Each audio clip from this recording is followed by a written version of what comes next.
இந்திரனுக்கும் மகாலட்சுமிக்கும் ஒரு உரையாடல், அதுதான் லக்ஷ்மி தந்திரம். அதுல தன்னுடைய பெருமைகளை பிராட்டி தானே இந்திரனிடத்துல அவர் கேட்கிறார். தானே சொல்லிக் கொள்கிறார்னா அவர் ஒருத்தர் கிடைச்சார், எப்படியான நம்ம பெருமையெல்லாம் சொல்லிவிட வேண்டும் என்று சொல்லவில்லை. இந்திரன் மகாலட்சுமியிடம் பிரார்த்தித்து, உன்னுடைய அனுகிரகத்தால் தான் நான் இத்தனை நன்மைகளையும் பெற்றிருக்கிறேன், உன்னுடைய பெருமைகளை மக்கள் தெரிந்து கொள்ள வேண்டும், அதற்கு நீயே உபதேசிக்க வேண்டும் என்று பிரார்த்திக்க, அதுல தன்னுடைய பெருமைகளை சொல்லுகிறாள். அதுல மொத்தம் 50 அத்தியாயங்கள்.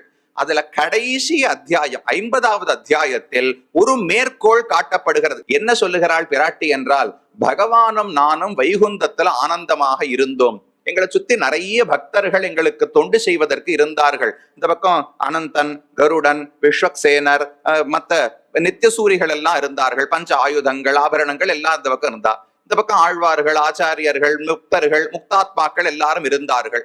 இத்தனை பேர் இருந்தாலும் இன்னும் உலகத்தில் பலரும் துன்பப்படுகிறார்களே என்று எங்களுக்கு வருத்தமாக இருந்தது. அதனால நானும் பெருமானுமாக சேர்ந்து ஒரு முயற்சியில் ஈடுபட்டோம்.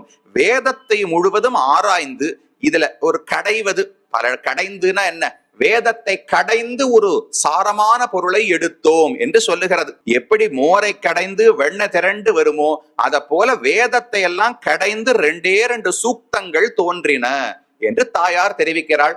ஒன்னு புருஷ சூக்தம், மற்றொன்று இந்த ஸ்ரீ சூக்தம். அப்ப வேதத்தினுடைய சாரமான பகுதின்னு சொன்னால் புருஷ சூக்தத்துக்கு அந்த பெருமை உண்டு. வேதேஷு பௌருஷம் சூக்தம், தர்மசாஸ்திரேஷு மானவம், பாரதே பகவத்கீதா புராணேஷு ச வைஷ்ணவம் என்று தெரிவிப்பார்கள்.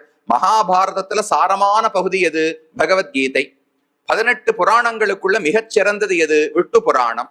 அத போல வேதத்தின் சாரமான பகுதி எது என்று கேட்டால் இந்த புருஷ சூக்தம் தான் என்று சொல்லுகிறார்கள். ஏன்னா 4 வேதங்களிலும் புருஷ சூக்தம் உண்டு. பொதுவா ரிக்வேதத்துல சொல்லப்பட்டது எஜுர்வேதத்துல சொல்லப்பட வேண்டிய தேவை கிடையாது. எஜுர்வேதத்தில் இருப்பதெல்லாம் சாமவேதத்தில் இருக்காது. ஆனா இந்த புருஷ சூக்தம் எல்லா வேதங்களிலும் இடம்பெற்றிருக்கிறது.